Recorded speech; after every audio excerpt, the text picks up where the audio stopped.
I always knew birthdays could get a little chaotic, but I never thought mine would end with my sister slamming a cake into my face so hard the whole world tilted sideways. I still remember the feel of the frosting smeared across my skin, the sharp sting as blood mixed into it, and Rowan's laughter, loud, sharp, and absolutely intentional, as I hit the ground. A few people came rushing over, but all they did was shrug it off. Just a joke, they said. While my vision flickered in bursts of blue and white, I tried to believe them. I tried to get back on my feet. The next morning I was in the ER, and when the doctor looked at my x-ray, he froze. Then he asked a question no one should ever have to hear because of something their sister did. I'd been trained my whole life to swallow things. Little jabs, harsh comments, those off moments that should have set off alarms, but were always passed off as harmless. In our house, keeping the peace was a full-time performance, and I played my role to perfection. I was the quiet one, the stable one, the daughter who didn't ask for much because, as Mom always liked to say, Avery's strong. She can take care of herself.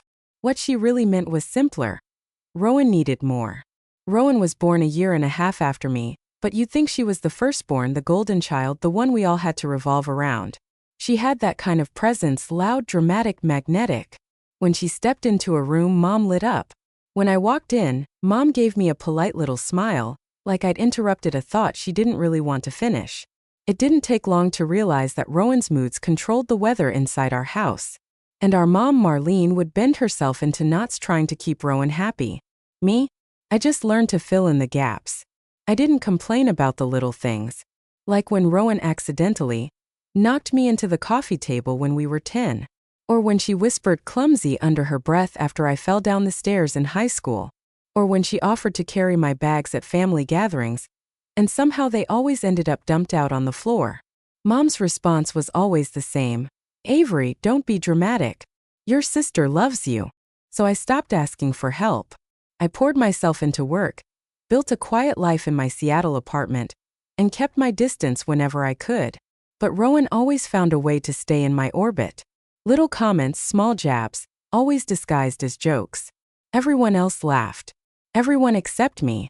Anytime I pushed back, I heard the same line. You're too sensitive. Rowan didn't mean it like that. So on the night of my 36th birthday, even with blood sliding warm down my neck and frosting blurring my sight, a part of me still wondered if maybe I was making too big a deal out of it. Maybe the pain pulsing at the base of my skull was just unlucky. Maybe Rowan's wide, gleaming smile wasn't satisfaction. It was just bad timing. Maybe the laughter I heard wasn't cruel, just confused. I kept replaying it all on the drive home, my hands tight on the steering wheel, the cold pressing through my palms. I wanted to believe it was just Rowan being Rowan, just a dumb joke gone too far. But lying in bed later that night, head pounding, something felt different. Deep in my chest, an old instinct stirred. One that told me something about this wasn't just off. It was wrong. And by the time I dragged myself to the ER the next morning, I realized it wasn't paranoia. It was memory fighting to rise to the surface. That headache had turned vicious by morning. Every pulse felt like a hammer slamming into the back of my head. Light stabbed my eyes, and when I tried to sit up, nausea slammed into me. I kept telling myself I was fine, that I just needed some water and sleep, but my body knew better. When I touched behind my ear and saw dried blood on my fingertips, real fear set in. I got dressed slowly, steadying myself against the wall whenever the room swayed. Driving felt like a bad idea, but calling someone felt worse. I could already hear my mom in my head. You don't need a doctor. You bruise easy. Stop being dramatic. And Rowan? She just let out that light, mocking laugh that always made me feel like I was shrinking. So I went alone. The Seattle ER was packed, but the second the nurse saw me wince under the overhead lights, she led me to an exam room without asking a single question. The nurse asked the usual questions. When did the injury happen? How did it happen? Did you lose consciousness? But each answer felt strangely heavy coming out of my mouth. Saying that my sister shoved a cake into my face shouldn't have sounded like something that belonged in a hospital. Yet there I was, shaking in a thin paper gown under fluorescent lights. Dr. Hanley came in with a gentle knock. His face was calm but focused. He had me follow his finger with my eyes, press his hands, touch my nose, smile. I did everything he asked, even though the room kept swaying like it wanted to tip me over. Felt like gravity had it out for me. Let's get some scans, he said softly, just to be safe. Safe. I couldn't remember the last time that word had anything to do with my family. The imaging room buzzed with that cold mechanical hum. As I lay there staring up at the ceiling, Rowan's face kept flashing through my mind. Her grin, the glint in her eyes that always held something sharper than it should have. I'd spent years rewriting that look, telling myself it meant nothing. But now, with pain pounding through my skull and the world off-kilter, those old excuses felt like paper. When Dr. Hanley came back, the calm was gone from his face. He pulled a stool over, sat close, and turned the monitor toward me. "Avery," he began quietly, "you have a hairline fracture. It's not severe, but it's real. And it didn't all happen yesterday." My stomach sank. "What do you mean?" He clicked to another image. "Right here, your left rib. There's evidence of an older fracture. Based on how it's healing, I'd say it's from about 3 years ago." 3 years ago. The stairs. Rowan behind me, her arms around me afterward, whispering, "You're so dramatic. You just slipped." I felt the edge of the exam table bite into my palms as my breathing went shallow. Dr. Hanley watched me like he was trying to figure out how much of the truth I could handle.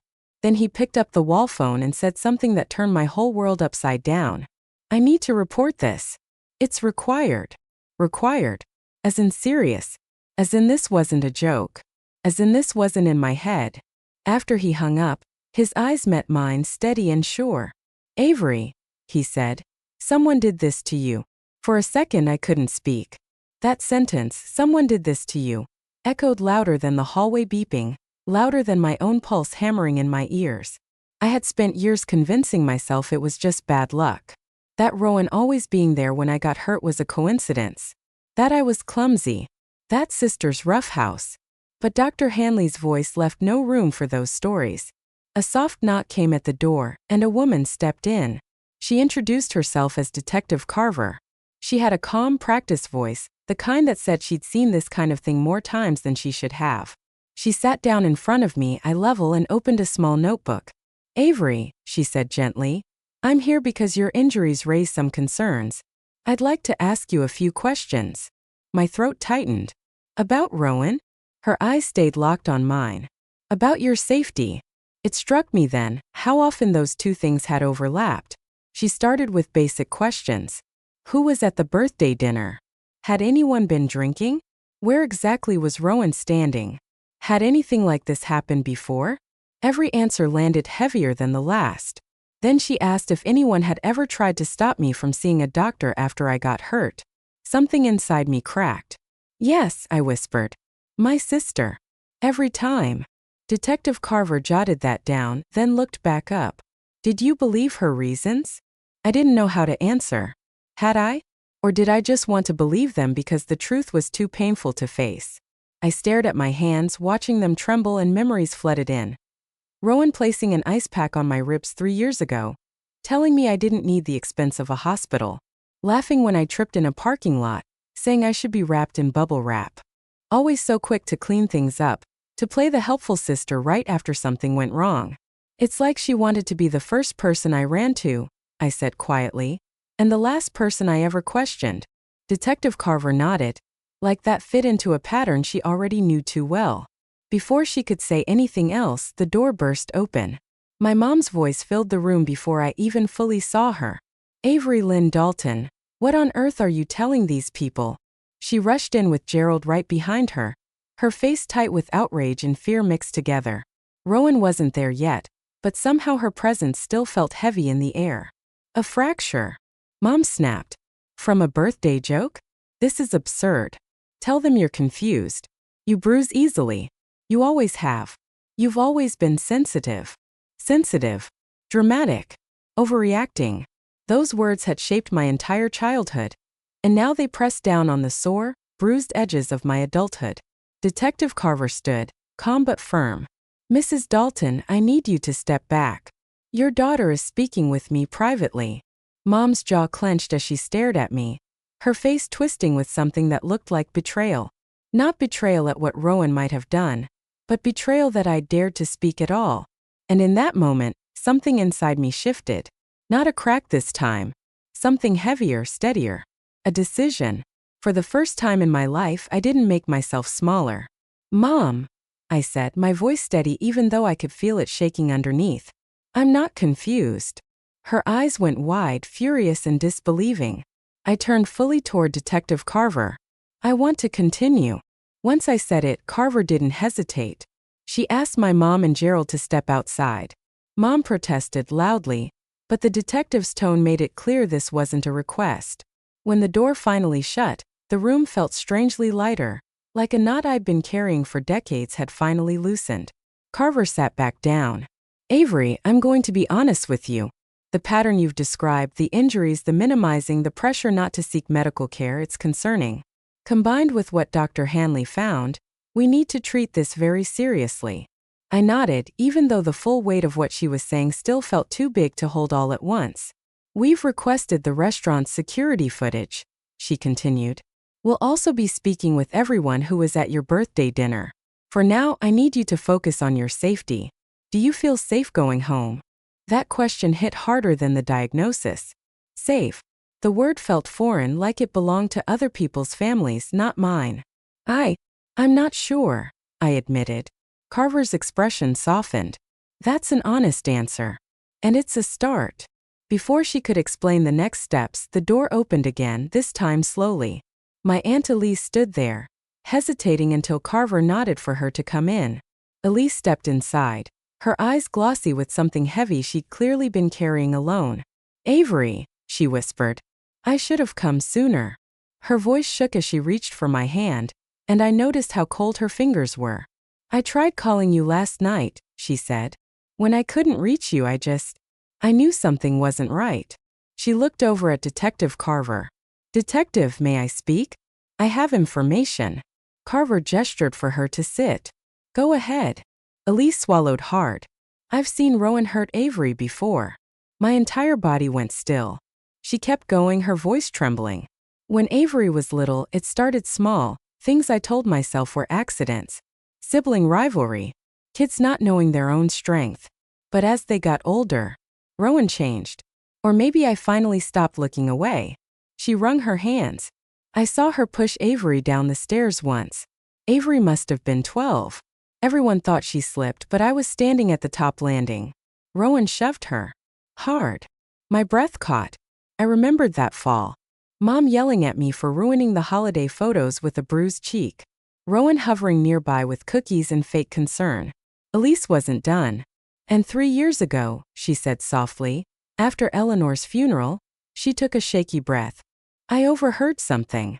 Rowan found out about the Victorian house," Elise said quietly. "She didn't say anything to your face, Avery, but she was furious. I heard her on the phone, telling someone that accidents happen, and that if you were less competent, she'd be the one managing everything." The room went completely still. Even Detective Carver stopped writing. A cold shiver ran down my spine. Elise's voice dropped to a whisper. "I should have told you sooner. I was scared of Marlene. Scared she'd cut me out of the family completely. But after what happened last night, I can't stay silent anymore." Carver nodded slowly. "Thank you, Elise. This helps us establish a clearer timeline." She stood and turned to me. "Avery, I'll keep you updated. For now, Elise will take you home. I want you to stay away from your sister until we finish our interviews." I agreed without hesitation. The truth was simple. I didn't want to see Rowan. Not until I understood who she really was. The next 2 days blurred together in a mix of phone calls, updates, and long stretches of silence inside my apartment. Elise stayed with me the whole time, refusing to leave me alone. I didn't fight her on it. Her quiet presence felt like finally setting my feet down after years of walking on broken glass. On the 3rd day, Detective Carver called. "We reviewed the footage," she said. "Avery, it was deliberate." Those words throbbed in my ear. "She angled the cake," Carver continued. "She checked over her shoulder first. And after you fell, there's a moment, less than a second, where she smiles before pretending to panic." A cold wave rolled through me. I couldn't speak. "We also obtained her phone," Carver went on. "There are notes documenting past incidents, dates that line up with your injuries, and something labeled future." My chest tightened. "Future. Planned opportunities," she said carefully. Times you'd be alone. Moments you'd be most vulnerable. Avery, this wasn't impulsive. She created patterns. I sank onto the couch, and I felt Elise's hand steadying my back. We're moving forward with charges, Carver said. I need you present at a family meeting on Sunday evening. That's when we'll arrest Rowan. A tremor ran through me. Why in front of everyone? Because this time, Carver said firmly, the entire family needs to see the truth. Sunday arrived far too quickly. Elise drove me to my mom's house, the same house that held decades of quiet dismissals and rewritten memories. When I walked inside, Rowan was already there, laughing easily, glowing with the confidence of someone who believed she'd already won. She spotted me and smirked. Oh, look who's finally healed. Mom made a disapproving sound. Avery, don't start anything. Start anything. As if I ever had. Before I could respond, a knock echoed through the dining room. Detective Carver stepped inside with 2 officers. Rowan Dalton, she said clearly. You're under arrest. The room exploded. This is ridiculous. Mom shouted. Gerald stepped back, his face drained of color. Elise stayed rigid beside me. Rowan, though, she changed instantly. The pleasant mask vanished, replaced by something sharp and feral. You've got to be kidding, she said, laughing too loudly. For what? A birthday joke. Carver didn't blink. For assault. And for evidence found in your possession indicating intent to cause future harm. Rowan's eyes snapped to me, narrowing. You think you're so perfect, Avery. You think you deserve that house. You think Eleanor loved you more. She sneered. She only pitied you. Mom gasped. Rowan. But Rowan was unraveling now. I've cleaned up after her my whole life. She was always weak. Always fragile. And everyone acted like I was supposed to feel guilty for being stronger. That's enough, Carver said sharply. Rowan lunged forward, pointing at me, her hand shaking with rage. You ruined everything the day you were born. And there it was, the truth she'd buried under 20 years of smiles.